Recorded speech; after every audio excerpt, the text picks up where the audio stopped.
नमस्कार दोस्तों, hello everyone. एक और वीडियो में आपका स्वागत है। हम लोग हिस्ट्री की एक डे वाइज सीरीज चला रहे हैं जिसमें टॉप 500 एमसीक्यूज की हम लोग प्रैक्टिस कर रहे हैं। ये एमसीक्यू बिल्कुल लेटेस्ट ट्रेंड और पैटर्न के हिसाब से और आपके एग्जाम्स के लिए काफी इंपॉर्टेंट है। इसमें अभी तक हम लोग 40 क्वेश्चन देख चुके हैं। आगे के क्वेश्चन हम लोग इस वीडियो में देखेंगे। अगर पुरानी वीडियोस नहीं देखी है तो एक बार उनको भी देख लीजिएगा। इस वीडियो का पहला क्वेश्चन देखते हैं हम लोग। क्या है? The Welby commission was set up by the British government to. Welby commission की स्थापना ब्रिटिश सरकार ने किस लिए की थी? ठीक है, ये बोला जा रहा है वेलबी कमीशन। तो देखिए, वेलबी कमीशन जो आया था वो आया था आपका 1895 में, 1895 में। और वो इसलिए आया था क्योंकि जो ब्रिटिश सरकार थी वो भारत में खर्चा बहुत ज्यादा कर रही थी। ठीक है, अभी समझिए, आपकी जो इनकम है, इनकम की सोर्स है वो कम है, और जो खर्चा है, खर्चा बहुत ज्यादा कर रहे हो। तो इनको भी ऐसा लगा कि नहीं, यहाँ पे कमीशन लाना चाहिए और देखना चाहिए कहाँ कहाँ पे एक्स्ट्रा खर्चे हो रहे हैं। तो किस लिए आया था? To inquire into the unnecessary expenditures by the British Indian government. British Bharat सरकार द्वारा अनावश्यक खर्चों में पूछताछ करना। ठीक है, इसलिए आया था ये। कौन? Welby commission. अब एक चीज ध्यान रखिए, इसमें आपके भारतीय हितों को किसने रिप्रेजेंट करा था? वो करा था आपके दादा भाई नरोजी ने। ठीक है, दादा भाई नरोजी ने। और जो हमारे गोपाल कृष्ण गोखले थे, उन्होंने इस कमीशन के सामने एक एविडेंस भी दिया था, सबूत भी दिया था कहाँ कहाँ पे ज्यादा खर्चे हो रहे हैं। ठीक है, और 1885 में आपकी कांग्रेस बनी है, तो हम ये बोल सकते हैं 1885 के बाद में जो उदारवादी लोग थे, जो मॉडरेट्स थे, उनका एक बहुत अच्छा कंट्रीब्यूशन ये भी था कि उन्होंने भारत में अंग्रेज लोग जो ज्यादा खर्चा कर रहे थे उसका उन्होंने क्रिटिसाइज किया था, उसकी बुराई भी करी थी। तो इस वजह से वेलबी कमीशन और आया। ठीक है, मतलब इसमें उदारवादियों का भी काफी योगदान था वेलबी कमीशन लाने के लिए। ठीक, चलिए आगे नेक्स्ट क्वेश्चन देखते हैं क्या है। With reference to the history of modern India, the Fraser commission was set up to.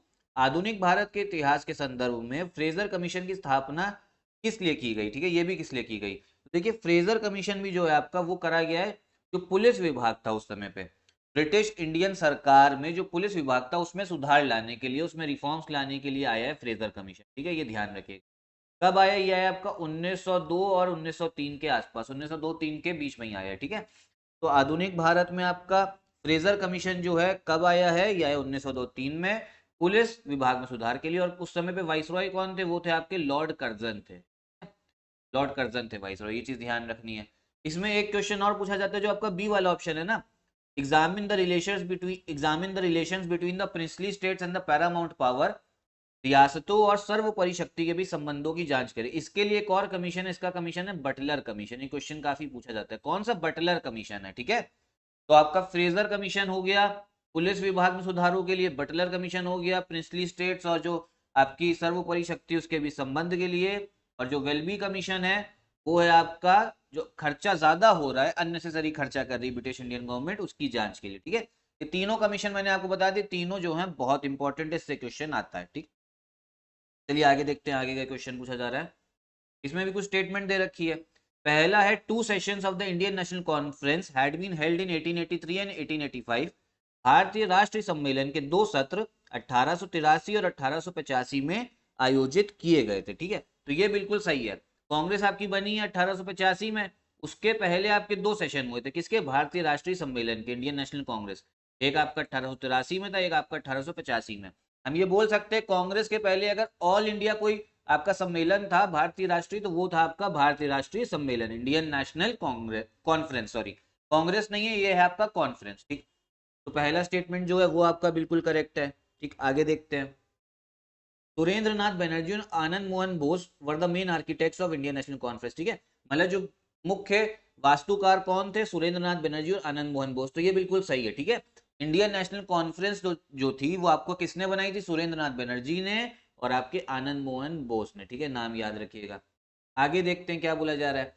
The first session of Indian National Congress was organized at Gokul Das Tejpal Sanskrit college in Bombay in December 1885। ठीक है, इसका मतलब यहाँ पे ये बोला जा रहा है कि जो आपका भारतीय राष्ट्रीय कांग्रेस उसका पहला अधिवेशन कहाँ हुआ? दिसंबर में 1885 में। बॉम्बे का जो आपका गोकुल दास तेजपाल संस्कृत कॉलेज था वहां पे हुआ। ठीक, ये भी बिल्कुल सही है आपका। पहला सेशन कांग्रेस का जो बहुत इंपॉर्टेंट पूछा जाता है, कब? 1885 में। कहाँ पे? पूना में होना था, लेकिन पूना में बीमारी फैल गई थी, इस वजह से कहाँ शिफ्ट करा गया था? बॉम्बे में शिफ्ट करा गया था। ठीक है, और बॉम्बे में भी कहाँ पे हुआ? गोकुल दास तेजपाल संस्कृत कॉलेज। ये सारे इंपॉर्टेंट फैक्ट है, याद रखिएगा। तो तीनों स्टेटमेंट जो आपकी करेक्ट है, तो करेक्ट आंसर कौन सा होगा? वो होगा आपका ए वाला। ठीक, चलिए आगे देखते हैं। इसमें बोला जा रहा है which of the following was not aim of Indian National Congress during its initial phase.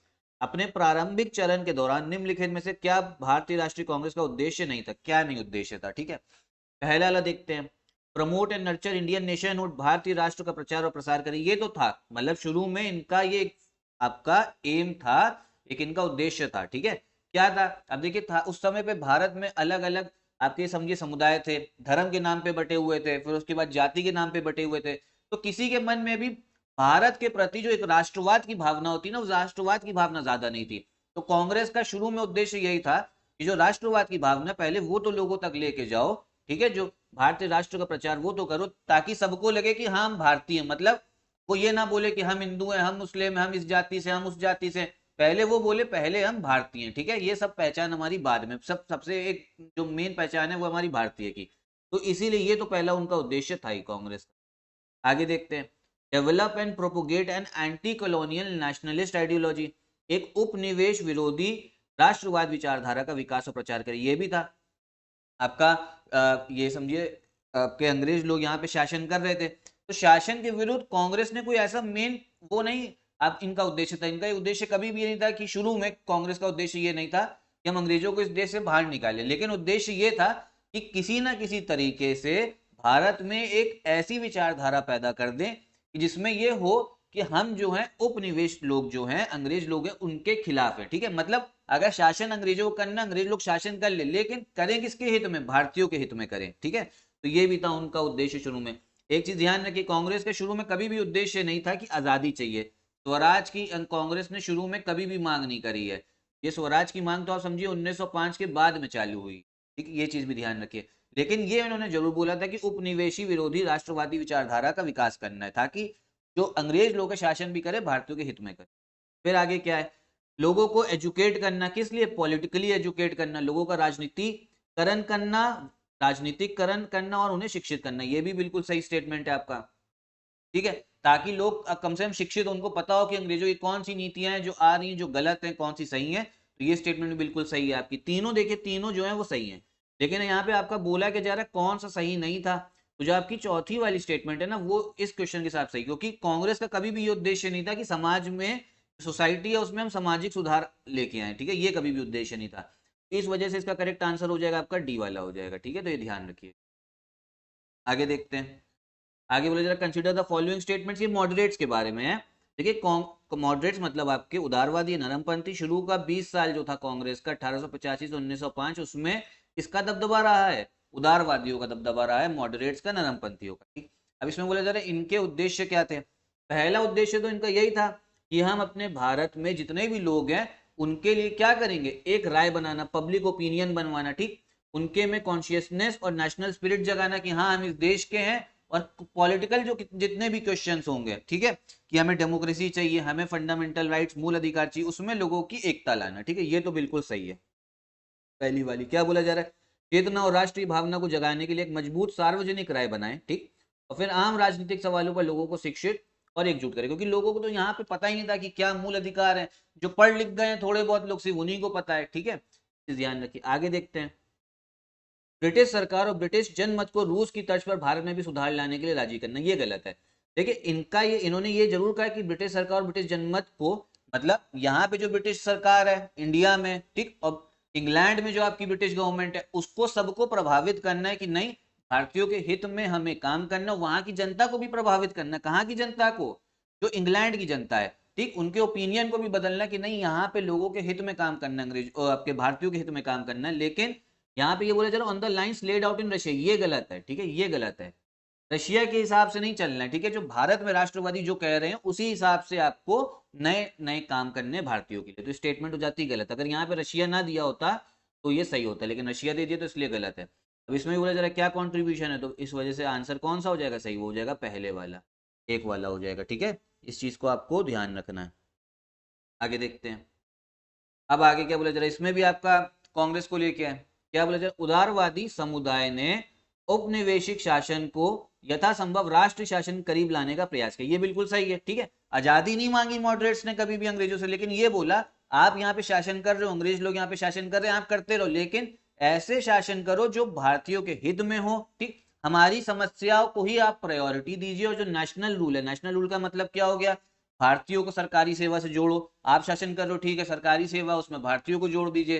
ठीक, साथ साथ में जो आपकी ये लेजिस्लेटिव काउंसिल बन रखी, विधान परिषद जो आपकी उस समय पे काउंसिल बन रखी, जहाँ कानून डिस्कस हो रहा है, वहां पे भारतीय लोग आए, ठीक, ताकि भारतीयों का भला हो, बाकी आप शासन करते रहो। पहली स्टेटमेंट भी सही है। फिर क्या है, उदारवादी समुदाय का मानना था कि ब्रिटेन के साथ राजनीतिक संबंध भारत के हित में थे, ये भी बिल्कुल सही है। ठीक है, उनको उस समय के मॉडरेट्स को ये वाकई बिलीव था कि अगर हम अंग्रेजों के साथ जुड़े रहेंगे तो हम भारतीयों का ही क्या होगा, भला होगा। ठीक है, तो उनका ये कहना था कि जो पॉलिटिकल कनेक्शन है ब्रिटेन के साथ में वो रहने चाहिए, उसमें इंडिया का ही इंटरेस्ट है। ठीक, ये चीज हमें समझ में आ गई। अब देखिए इसमें अगर आपका हम देखें आंसर क्या है, दोनों स्टेटमेंट आपकी सही है। एजर्शन रीजन वाले जो क्वेश्चन है ना, ये भी बहुत आते हैं। तो ए तो आपका करेक्ट है, और जो आर है ना वो इसका सही जो है स्पष्टीकरण है, सॉरी उपयुक्त स्पष्टीकरण है, ए वाला। ठीक है, ए वाला होगा, मैं गलती से बी में मार्क कर रहा था, ए वाला। ठीक है, ए भी करेक्ट है, आर भी करेक्ट है, लेकिन आर वाला जो है ना वो एक सही एक्सप्लेनेशन दे रखा है, किसका, आपका ए का दे रखा है। चलिए आगे देखते हैं आगे क्या बोला जा रहा है। आगे आपका जो क्वेश्चन है वो है कि जो इंपीरियल लेजिस्लेटिव काउंसिल है was constituted by the Indian councils act 1892। Imperial legislative council का गठन भारतीय काउंसिल एक्ट 1892 के द्वारा किया गया। ये बिल्कुल गलत है। जो आपकी इंपीरियल लेजिस्लेटिव काउंसिल है ना, इसका जो गठन किया गया है ये करा गया 1861 के हिसाब से। 1861 का जो इंडियन काउंसिल एक्ट है ना, उसके हिसाब से इसका गठन करा गया। यहाँ पे बोला 1892, तो ये गलत हो जाता है। तो ध्यान रखिएगा, कब बनी इंपीरियल लेजिस्लेटिव काउंसिल, वो बनी 1861 में। आगे क्या बोला जा रहा है, Rash Behari Bose was among those who nominated to the assembly. Rash Behari Bose उन लोगों में से थे जिनका विधानसभा में नामांकन हुआ था। तो ये बिल्कुल आपका गलत है। ठीक है, रश बिहारी बोस को नामांकित नहीं करा गया था, इसमें आपका करा गया था रश बिहारी घोष को। ठीक है, ये बोस की जगह पे क्या होना चाहिए, घोष होना चाहिए। क्योंकि हम ये चीज ध्यान रखिए, आपका जो मॉडर्न हिस्ट्री आधुनिक भारत, उसमें एक रश बिहारी बोस भी है, रश बिहारी घोष भी है। ठीक है, तो रश बिहारी घोष थे आपके, उनको नॉमिनेट करा गया था काउंसिल में। और जो रश बिहारी बोस है ना, ये तो अभी बाद में आते हैं। इनका संबंध सुभाष चंद्र बोस जी के साथ में, किसके साथ में, सुभाष चंद्र बोस जी के साथ में। सुभाष चंद्र बोस ने क्या बनाई थी, आजाद हिंद फौज बनाई थी, तो इनका संबंध उनके साथ में, रश बिहारी बोस का। यहाँ पे कौन होना चाहिए, घोष होना चाहिए। दोनों स्टेटमेंट क्या आपकी गलत हो गई। इसमें से आपका करेक्ट क्या बोला जा रहा है, वो है आपका डी ना, कोई भी सही। अगला क्वेश्चन देखते हैं क्या है। इसमें आपका 1892 को लेकर क्वेश्चन पूछा जा रहा है, जो इंडियन काउंसिल एक्ट 1892 में आया था। पहला है प्रिंसिपल ऑफ रिप्रेजेंटेशन को इंट्रोड्यूस कराया गया, प्रतिनिधित्व का सिद्धांत को पेश किया गया। ये बिल्कुल सही है। ये प्रतिनिधित्व का सिद्धांत का मतलब ये है कि जो भारत के भी नागरिक है वो भी काउंसिल में जा सकते हैं, कानून बना सकते हैं और नीति बना सकते हैं, लेकिन बहुत कम ही भारतीयों को ऐड कराया गया था। ठीक, अगला देखते हैं, budget could be only be voted not discuss. ठीक है, ये गलत है आपका, ये आपका गलत है। खाली आप डिस्कस कर सकते थे, चर्चा कर सकते थे, लेकिन वोट नहीं करा जा सकता था। ठीक है, खाली डिस्कस हो सकता था और आपका वोट नहीं किया जा सकता, तो स्टेटमेंट गलत है। फिर आगे क्या बोला जा रहा है, supplementaries could not be asked nor could answers to any questions be discussed. पूरक प्रश्न ना तो पूछा जा सकता था, ना ही किसी प्रश्न के उत्तर पर चर्चा की जा सकती थी। ये स्टेटमेंट भी आपकी बिल्कुल सही है।